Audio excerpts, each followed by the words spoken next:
We have a new Henry Cavill Marvel rumor to talk about, more ideas on who he might be playing, plus the Snyderverse rears its ugly head once again, but for a different reason this time, and the Mandalorian video game, we have confirmation around the rumors that we talked about previously there. So let's get into that and all of the rest of it. It's classified. Hello nerds, and welcome to the Rumor Mill. You have found the appropriate cheat code to get to the news before it becomes news. Here we will discuss rumors in the pop culture and nerdy realm of things, then we will discuss the probability that those rumors are legitimate, and then finally probably a little bit of my own personal speculation. If you want the more concrete news that has already become news, then there is a full news show over on the main channel called The Week in Nerddom, which you can find linked down in the description, as well as at the end of this video. Now, let's see what all of those rumor mongers have to say, and which of them are just plain full of poop. Starting things off, we have confirmations and refutations. We have two, and I'm not happy about the first one. The first one is Mandalorian. The game actually does seem to have been cut from the EA situation because the layoffs are happening, and the announcement around the layoffs is that they're going to continue working on IPs that they are already in the middle of, but they are not going to be starting anything new. So we're going to get the rest of the Cal Kestis storyline in the Jedi Survivor game franchise, but it seems like they're dropping their relationship with Lucasfilm, and they're not going to be making any new Star Wars games, possibly because of the new Lucasfilm contract with Epic Gaming, or Epic Games. So yeah, that really sucks, and I'm not happy about it, but maybe it will still continue on in a different iteration over with a different producer. Who knows? And then our other confirmation this week has to do with the Deadpool movie. Maybe I should have put this one in the headlines, but Deadpool movie confirmation. We now know exactly who Emma Corrin will be playing in the new Deadpool movie. She will, in fact, be playing the villain, and that villain will, in fact, be Cassandra Nova, the sister of Professor X. It was officially announced kind of under the radar because the casting, there was some sort of like legal filing that they had to make with the production, and that listed character and cast member. So yeah, Cassandra Nova is going to be the villain of the Deadpool movie, and I'm super duper intrigued by that. Now let's move into new sources for old rumors. Old rumor being Snyderverse getting sold off from Warner Brothers. This new rumor says, yeah, no, this is definitely not a dead rumor by any means, but new rumor says that, and I'm pretty sure, I didn't actually see the quotes myself, so I could just be getting tertiary information, but pretty sure this is actually being fed into by Warner Brothers and Netflix themselves. Whatever am I talking about?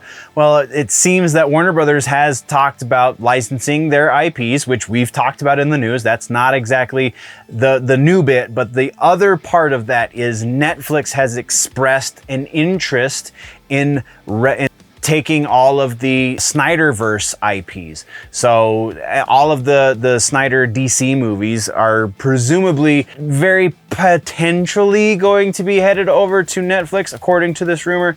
And it seems a bit stronger now, but there's a caveat here that I think a lot of people are missing, and that's they're going to be licensing the IPs. They're not going to be purchasing the IPs. So the money is still going to be going to Warner Brothers in the end. It's just that Netflix is going to be licensing the ability to show these films on their platform. Because as we've talked previously, this is the new future of streaming. It's two-tier. First off, there's going to be a lot more ad-supported tiers for all of the streaming services. So you're going to get it for cheaper or for free. And they're going to start licensing exclusive IPs or once exclusive IPs to other streamers in order to get more money from the thing, right? So after it's kind of played out on their service, let's take specifically the Snyder movies as an example. Everyone who potentially was going to watch any of the Zack Snyder produced or directed or whatever DC movies has probably already watched them that has a Warner Brothers Max account, right?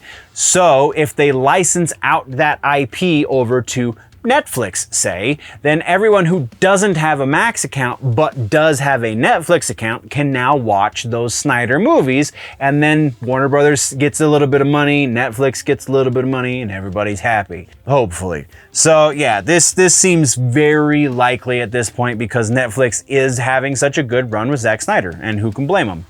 All right, so that's all we have for news sources on old rumors. Let's talk about some new rumors, shall we? Today's episode is sponsored by DUBBY. Real quick, I've been drinking this finally for the last week now, replacing my regular energy drink intake with a DUBBY drink, and it is doing the job actually rather swimmingly. So I'm totally behind this sponsorship. I really dig it. The flavor that I am drinking currently is the Push and Punch. It is a fruit punch lemon lime combination flavor. Tastes like if you were to take the Kool-Aid that you drank as a kid and then throw a little bit of vitamin C flavoring, the lemon lime kind of Spritey kind of flavor.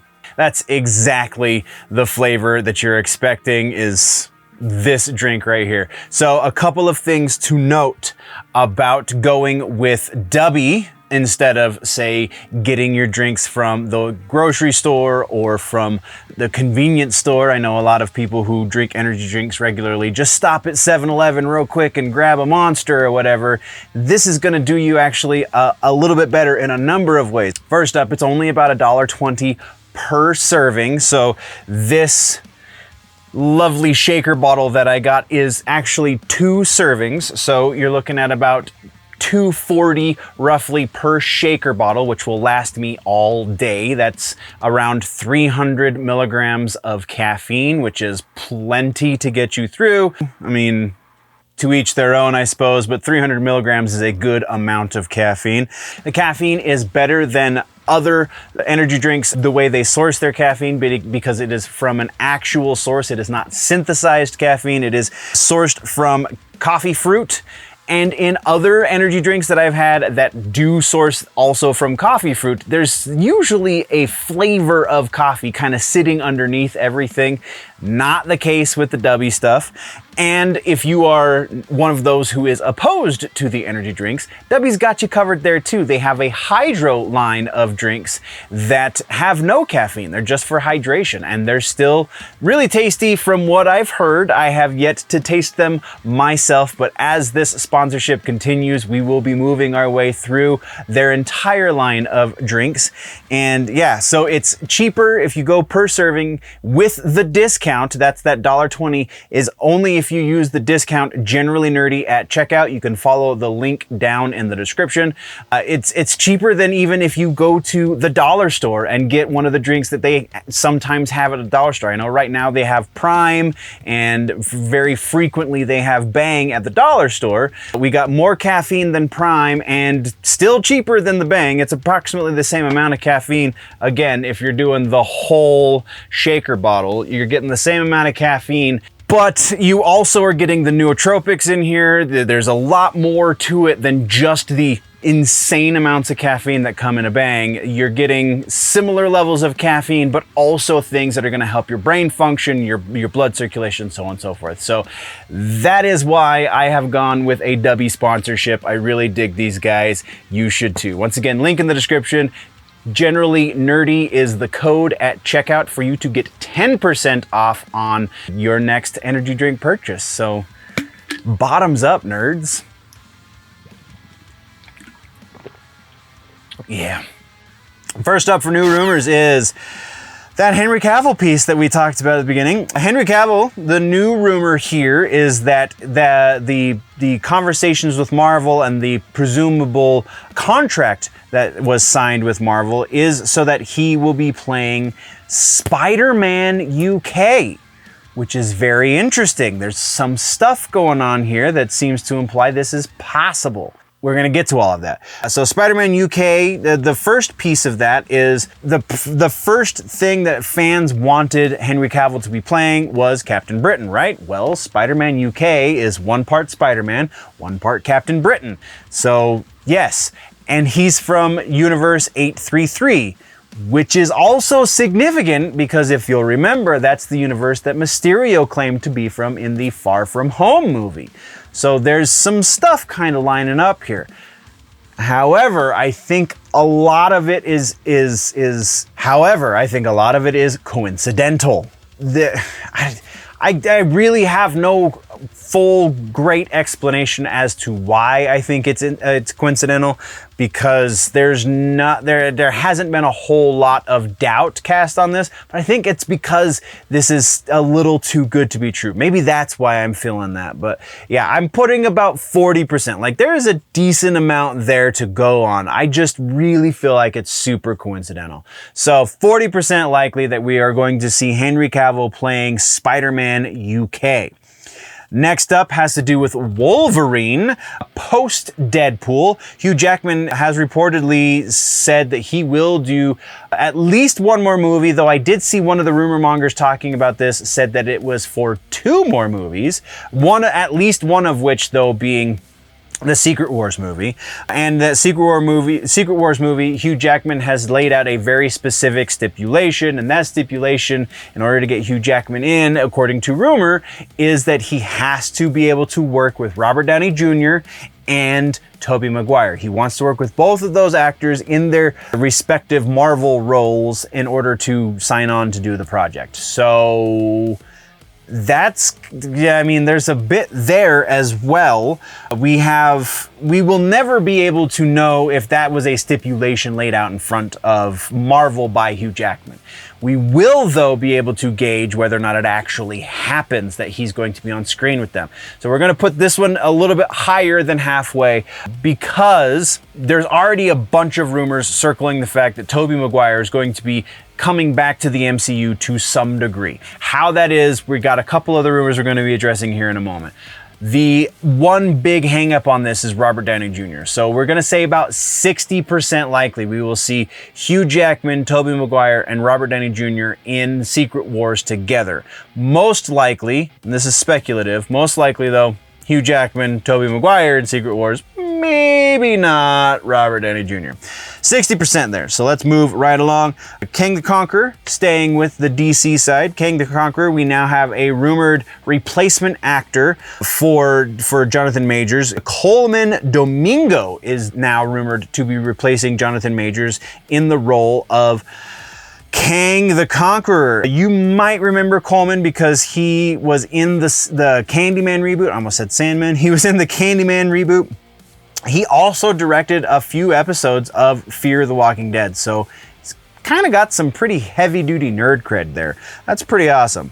Next up, we have, all right, let's talk about these Spider-Man rumors. We have kind of, sort of, 3 different Spider-Man rumors. One of them's a little bit separate, but it's related.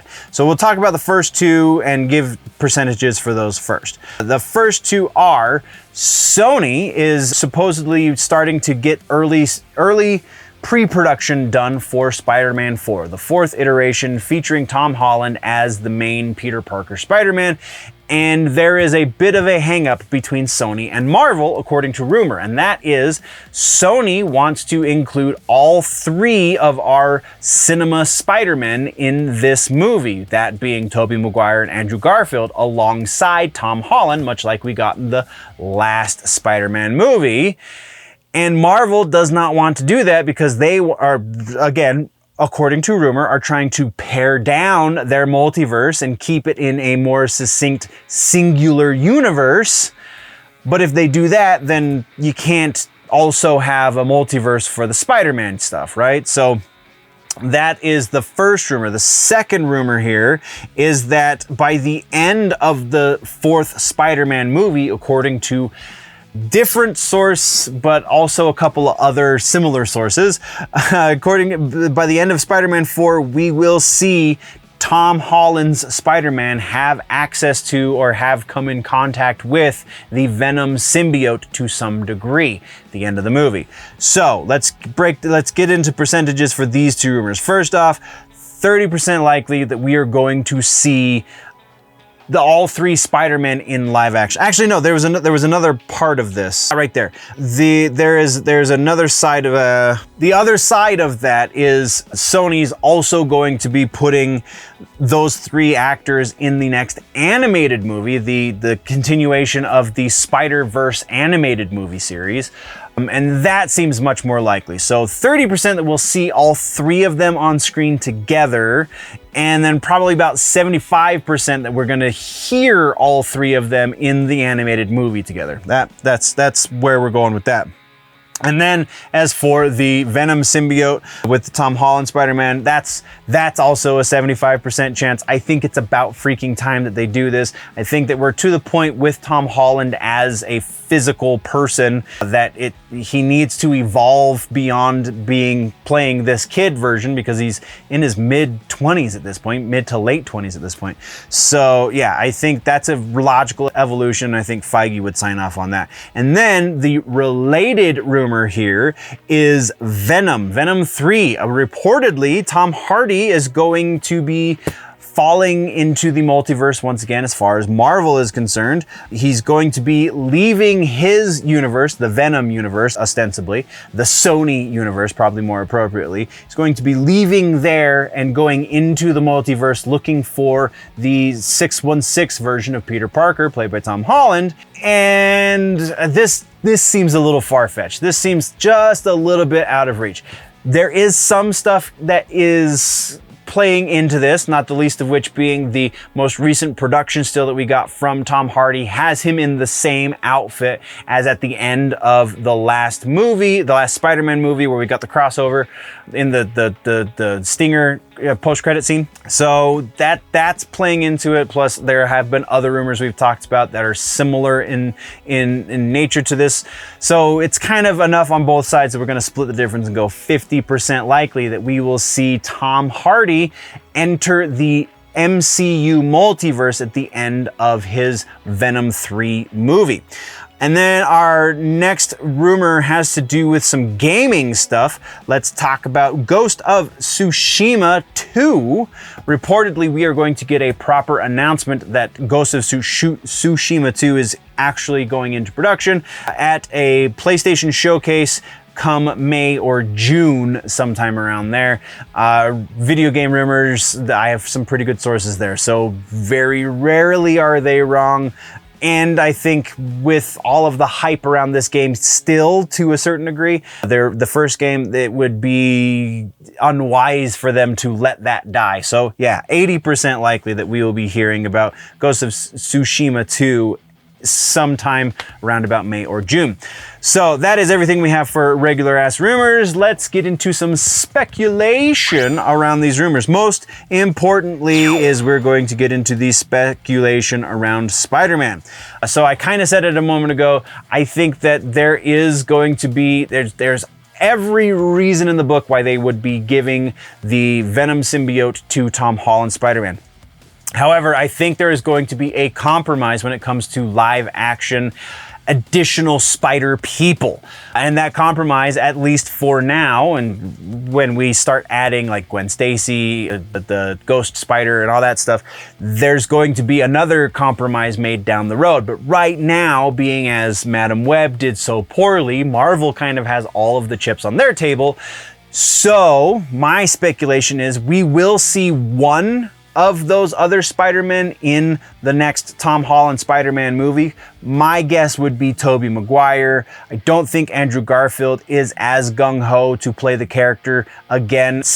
Again, this is all kind of based on rumors, so it's very, very speculative, but it sounds like Tobey Maguire is a lot more excited for the future of his version of Peter Parker. So yeah, I think that's going to be the compromise, because Tobey really wants to do it and he doesn't have to be convinced, whereas Andrew Garfield still kind of has to be convinced to come back. The compromise is going to be, and whether or not we hear the three of them, because that's theoretically a day, not even a full day's worth of work in a vocal booth. that's probably an easier sell to somebody like Andrew Garfield, who doesn't really know if he wants to come back to this character. So will we hear all three of them? That seems quite a bit more likely. Will we see all three of them? Very unlikely. I think Sony's going to have to cede a little bit of ground to Marvel and not push this one too hard in order for it to happen. So yeah, that is what we're speculating on for this episode, nerds, and that actually brings us to the end of the rumor mill. That brings us to the end of the video, nerds. Thank you very much for joining me for the news. Once again, there is a full and probably much more up-to-date and recent episode of the news, the full-length version, if you will, called The Week in Nerddom over on the main channel, linked down in the description, and probably link popping up somewhere around my face right about now. So click on that, go check that out as well, or if you prefer your news in more truncated pieces, then by all means just stick around here and go check out some of the other stuff we offer on this channel. Thank you very much for joining me. We will see you in the next one. Before we go, always remember, nerds, that if it is generally nerdy, it's probably here.